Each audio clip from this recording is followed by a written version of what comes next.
Manje sishilo sasilolo suku ke kukhunjulwa uYesu ukuya kwakhe eJerusalem ekhwele esile esondlalelwa amahlamvu apho sikhoyo kuthina ke siCups events namhlanje siphake eKing Williamstown eCircuit number 309 apho sikhoyo phansi ke ko Reverend uMantini. Mongameli kunjani namhlanje? Manje siyaphila inkosi sasiphethe ngenceba mandithu I'm so excited finally ude ndinibone nifikile nilapha eseketheni 309 nsonto ndiyambulela kakhulu uThixo ngani. Mongameli namhlanje sikule nkonzo yokukhumbula uba mhlambi kahle kwenziwa ntoni endlini kaThixo. Mhlambi le nkonzo yamahlamvu kuwe ithetha ukuthini? Nkosi kakhulu mandibulele ngalombuzo ngoba ngoku sele sisenza izinto enyanisweni ngesiqhelo. Kodwa kubalekile ukuzama ukuzifaka ezihlangwini zokuba ngalamini kwakusenzeka ntoni uYesu ekhwele iesile engena eJerusalema umzi uzamazama. Now kum ithetha into yoba kumele ndireflect okokuba ndindawonina nenkosi yami.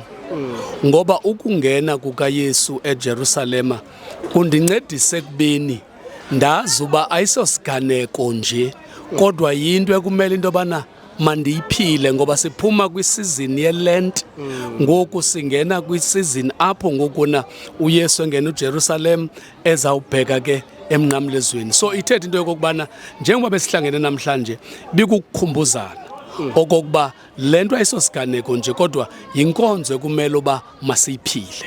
Mfundisi wami uYesu ungena eJerusalem ufika abantu bethengisa mhlawumbe abanye besenza ngokwentando yabo. Xa ujonge amabandla anamhlanje ingaba mhlawumbe asalibambile into ebifamba yenziwa endlini kaThixo. Abanye abantu bazawuthi into yobana mhlawumbe ezinye inkonzo mhlawumbe kukhokheliswa imali kakhulu kunokukhokheliswa kukaKristu. Mhlawumbe kule mihla siphila kuyo amabandla wethu ayibambile okanye mhlawumbe ayenza na intando kaThixo.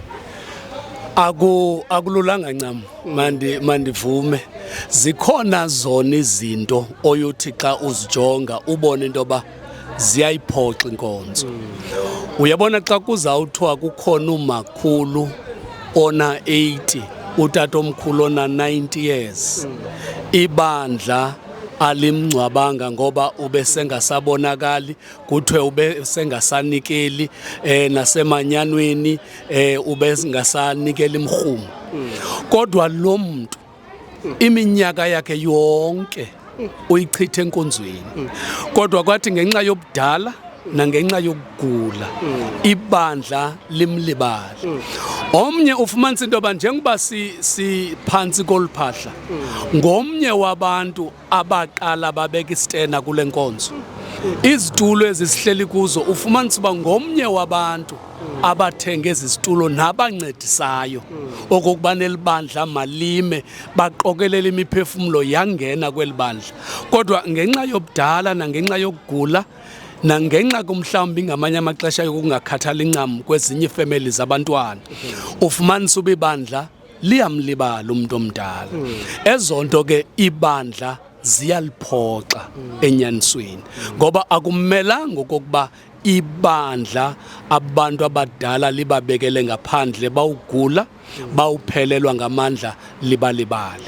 Mandikhalelise ke nokuthi abantu abatsha abaphiweyo amandla nguThixo noba bakwi-business noba bazi-professionals noba benzani xa benikele enkonzweni mabanikelele ukuze nabo bangenanto bakwazi okokubana baxhamle. Ngoba ebandleni akumelanga ukuba kukhona abantu ekuthiwa abajongwanga ngenxa yento babona kusithiwa abanikeli ngoko abazo-members zebandla. Ngokwe-Acts chapter 2 ukusuka phaa kuverse 42 kubheka ezantsi iza kuxelela from 42 to 47 okokubana ibandla lalihlangana lithandazelana liqhekezelana isonka lawugqiba linakekele amahlwempu. And so ngulowo umsebenzi webandla. Akumelanga ke into yoba uthi ngenxa yoba unganikeli okanye sele umdala ibandla likubekele ecaleni okanye lixabisa abantu abanezinto kuphela. Mfundisi mahle kakhulu singena kwiveki apho sibheka khona ePasikeni mhlawumbe when you reflect kwinto enokwenza nePasika ingaba siyaya silibandla siphume siyobatsala abantu bana nansi inkonzo yePasika silibandla siyaya ebantwini. Inkonzo sizawuqala ngokuleveki esithi iveke engcwele. Now uzawubona okubana ezankonzo zeveke engcwele ziyathanda ukulambatha. Kodwa uzawubona ngoLwesihlanu amabandla onke azawube egcwele ephuphumala. Kodwa ngecawe kwinkonzo yovuko aba bantu bebekhona ngoLwesihlanu abakho.